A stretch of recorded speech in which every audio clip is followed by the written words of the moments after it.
नमस्कार दोस्तों, मैं अनुराग तामका सिविल एजुकेशन यूट्यूब चैनल पर आप सभी का स्वागत करता हूं। यदि आप मेरे चैनल पर नए हैं तो प्लीज सब्सक्राइब कीजिए और मेरे वीडियोस को यदि आप पसंद करते हैं तो लाइक और शेयर भी कीजिए। चलिए, एमपीपीएससी प्रारंभिक परीक्षा के यूनिट 10 की सीरीज में यह अगला लेक्चर जिसमें मैंने मध्य प्रदेश इलेक्शन कमीशन की एमसीक्यू क्वेश्चंस को अपन डिस्कस करेंगे। दोस्तों, मैंने मध्य प्रदेश इलेक्शन कमीशन के बारे में आपको एक लेक्चर डाला था, बताया था, जिसमें मध्य प्रदेश इलेक्शन के बारे में हमने पढ़ा था।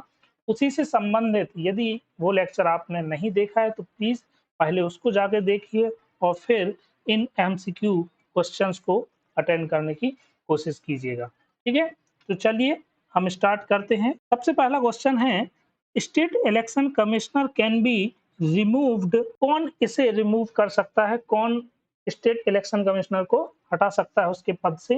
तो इसमें पहला ऑप्शन है राज्य विधानमंडल द्वारा पारित विशेष बहुमत द्वारा, या फिर सिंपल मेजोरिटी द्वारा स्टेट लेजिस्लेचर हटाएगी, या फिर प्रेसिडेंट हटाएगा, या फिर चीफ मिनिस्टर हटाएगा। तो दोस्तों, मैंने आप सभी को बताया था कि इलेक्शन कमिश्नर को हटाने के लिए एक विशेष प्रक्रिया होती है जो कि सुप्रीम कोर्ट के न्यायाधीश के समान होती है भारत के निर्वाचन आयोग में। और वहीं राज्य में जो है विशेष बहुमत से ये हटाया जा सकता है। तो इसका आंसर क्या हो जाएगा? स्पेशल मेजोरिटी वाला। तो आंसर इसका क्या हो जाएगा? ए हो जाएगा। हालांकि राज्य इलेक्शन कमीशन के बारे में जो संविधान में लिखा हुआ है, संवैधानिक आयोग है, तो 243 आर्टिकल के में इसका उल्लेख है। अगला क्वेश्चन देखते हैं, the status of election state election commissioner is equivalent to, मतलब राज्य निर्वाचन आयुक्त का दर्जा किसके समकक्ष है? ठीक है, जिसमें पहला ऑप्शन है सेक्रेटरी, सचिव के बराबर, सुप्रीम कोर्ट जजेस के बराबर, या हाई कोर्ट के जजेस के बराबर, या फिर स्टेट इंफॉर्मेशन कमिश्नर के बराबर, राज्य सूचना आयोग के बराबर। तो दोस्तों, मध्य प्रदेश हाई कोर्ट के जजेस के बराबर इसका दर्जा इसको प्राप्त है, समकक्ष इसका दर्जा है। वहीं जो भारत का निर्वाचन आयोग होता है, चीफ इलेक्शन कमिश्नर जो भारत का होता है, उसको सुप्रीम कोर्ट के जज प्रदान किया गया है। इसके बाद अगला क्वेश्चन देखते हैं, panchayat elections are mention. Panchayat चुनाव के बारे में संविधान में कहां पर वर्णन है? तो इसका जो वर्णन है पंचायत इलेक्शन का 243 के में। तो इसका आंसर बी हो जाएगा। भाई, इसी में राज्य निर्वाचन आयोग का वर्णन है, तो राज्य निर्वाचन आयोग ही पंचायत इलेक्शन करवाता है, नगरीय निकायों के चुनाव करवाता है, तो 243 के में ही उसका वर्णन मिल जाएगा। इसके बाद चौथा क्वेश्चन देखते हैं, there is a provision for elections to the municipalities. Municipalities के इलेक्शन के लिए कहां पर प्रोविजन है? तो 243 जेड ए में ऐसे निर्वाचन आयोग के बारे में बताया गया है जो म्युनिसिपैलिटीज नगरीय निकायों का चुनाव करवाएगा। तो 243 जेड ए जेड और जेड ए में कंफ्यूजन मत हो जाइएगा दोस्तों। आर्टिकल जेड 243 जेड ए इसका सी आंसर हो जाएगा। ठीक है, इसके बाद अगला क्वेश्चन देखते हैं, state election commission is responsible for conducting election. आपको बताया मैंने, राज्य चुनाव आयोग जो है पंचायत और नगरीय निकायों का चुनाव करवाता है।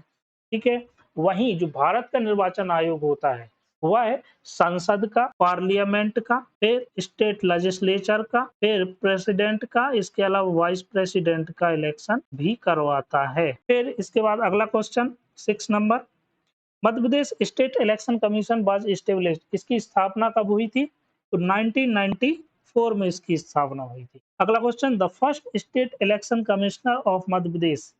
पहला जो राज्य निर्वाचन आयुक्त था वो कौन बना था? तो दोस्तों, मैंने आपको लिस्ट दी थी उस लेक्चर में, जो मैंने मध्य प्रदेश राज्य निर्वाचन आयोग पढ़ाया था। तो उसमें जो पहले निर्वाचन आयुक्त बने थे वह एन बी लोहानी साहब बने थे। तो 7th का आंसर क्या हो जाएगा? ए हो जाएगा। इसके बाद अगला, the service condition and term of office of the state election commissioner are determined. सेवा शर्तें और कार्यकाल, टर्म कौन निर्धारित करता है? सेवा शर्तों के बारे में तो मैंने आपको बताया था कि जो राज्य निर्वाचन आयोग होता है उसकी सेवा शर्तों का निर्धारण राज्यपाल करेगा। संविधान में उसकी सेवा शर्तों के बारे में कोई उल्लेख नहीं है, ना ही संख्या के बारे में उल्लेख है। तो संख्या, सेवा शर्तें, ये सारी चीजें जो है वह गवर्नर, राज्यपाल ने निर्धारित करता है। वहीं जो भारत का निर्वाचन आयोग है वहां पर प्रेसिडेंट द्वारा संख्या, सेवा शर्तें, ये सब चीजें डिसाइड की जाती हैं। तो इसका स्टेट इलेक्शन कमिश्नर के बारे में पूछा है, तो इसका answer by governor, answer D हो जाएगा। ठीक है, अगला question, which commission was established on 1 फरवरी 1994। मैंने आपको पहले क्वेश्चन में ही बताया इससे पहले, तो स्टेट इलेक्शन कमिश्नर इसका आंसर हो जाएगा। इसके बाद अगला, the correct sequence of chief election commissioner to the state election commissioner is. दोस्तों मैंने आप लोगों को लिस्ट जो दी थी उसमें आपने देखा होगा कि एनबी लोहानी जो सबसे पहले चीफ इलेक्शन कमिश्नर थे, तो पहला सबसे पहले आ जाएगा, फिर इसके बाद गोपाल शरण शुक्ला, फिर इसके बाद आते हैं आदित्य विजय सिंह, इसके बाद लास्ट में आ जाते हैं अजीत रायजादा। इनका हम कार्यकाल देख लें, यदि एनबी लोहानी साहब जो थे वो 1994 से 2000 तक रहे, फिर गोपाल शरण शुक्ल जो है वो 2000 से 2006 तक रहे, फिर आदित्य विजय सिंह 2006 से 2010 तक रहे, और लास्ट में अजीत रायजादा हैं वो 2010 से 2013 तक रहे हैं। तो इससे आपको पता चल जाएगा कि कब कौन किस पद पर रहा है। इसके बाद चलिए आगे बढ़ते हैं। अगला question, who is the first secretary of the state election commission.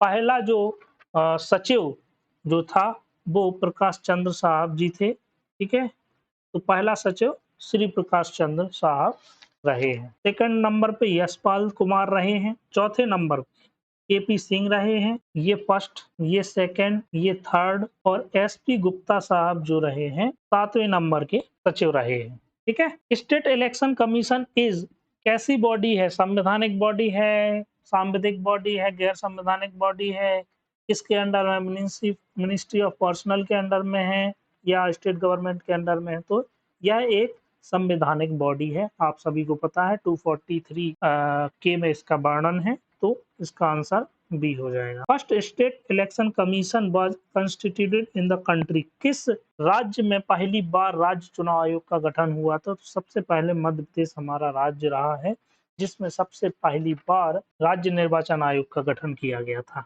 ठीक है, which constitutional amendment paved the way for the formation of election commission of the state। मतलब राज्य निर्वाचन आयोग के लिए किस के निर्माण के लिए, गठन के लिए कौन सा संविधान संशोधन करना पड़ा था? तो यह 73 और 74 दोनों ही उसमें सही होगा आंसर, इसीलिए इसका आंसर क्या हो जाएगा? सी हो जाएगा। 15वां क्वेश्चन है, how long is the tenure of Madhya Pradesh state election commissioner. कितने साल तक वह रहता है? तो 6 वर्ष और 62 वर्ष, जो भी उसकी आयु पूरी 6 वर्ष तक रहता है, इसलिए इसका आंसर क्या हो जाएगा? डी हो जाएगा। अगला question, under which article of the constitution has the Madhya Pradesh state election commission have been constituted. इस आर्टिकल के तहत, तो 243 आर्टिकल हमने पहले ही बता चुका हूं, तो ये इसका आंसर ए हो जाएगा। इसके बाद अगला क्वेश्चन है, who has not been the state election commissioner of Madhya Pradesh. निम्न में से कौन मध्य प्रदेश का स्टेट इलेक्शन कमिश्नर नहीं रहा है? इसमें से गोपाल शरण शुक्ल रहे हैं, और परशुराम जी रहे हैं, बसंत प्रताप सिंह वर्तमान में स्टेट इलेक्शन कमिश्नर हैं, तो बीबी टंडन साहब मध्य प्रदेश के स्टेट इलेक्शन कमिश्नर नहीं रहे हैं, तो इसका आंसर डी हो जाएगा। अगला question, the first women secretary of Madhya Pradesh state election commissioner, पहली महिला सचिव कौन रही थी? That is very important question, ये क्वेश्चन आ सकता है, तो इसका आंसर क्या हो जाएगा? इसका आंसर हो जाएगा विजया श्रीवास्तव। विजया श्रीवास्तव जो लेडी रही हैं, यह 3रे नंबर की सचिव रही हैं। ठीक है, who issues the notification of election to the legislative assembly and legislative council. कौन जो है इलेक्शन का नोटिफिकेशन जारी करता है? तो इसका आंसर है अधिसूचना राज्यपाल जारी करता है। अगला क्वेश्चन है, last question, the tenure of state election commission Shri R Parshuram has been, कब से कब तक ये रहे हैं? 1994 से 2000 तक ये मध्य प्रदेश के राज्य निर्वाचन आयुक्त रहे हैं। तो इस तरह से हमने मध्य प्रदेश इलेक्शन कमीशन से संबंधित जो क्वेश्चन हमने डिस्कस किए, तो उम्मीद है आप लोगों के लिए ये बहुत महत्वपूर्ण साबित होंगे, और इसी तरह आप सभी लोग तैयारी करते रहिए, साथ चैनल को सब्सक्राइब कीजिए, वीडियो पसंद आए तो उसको लाइक एंड शेयर जरूर कीजिए। इसीलिए थैंक यू वेरी मच।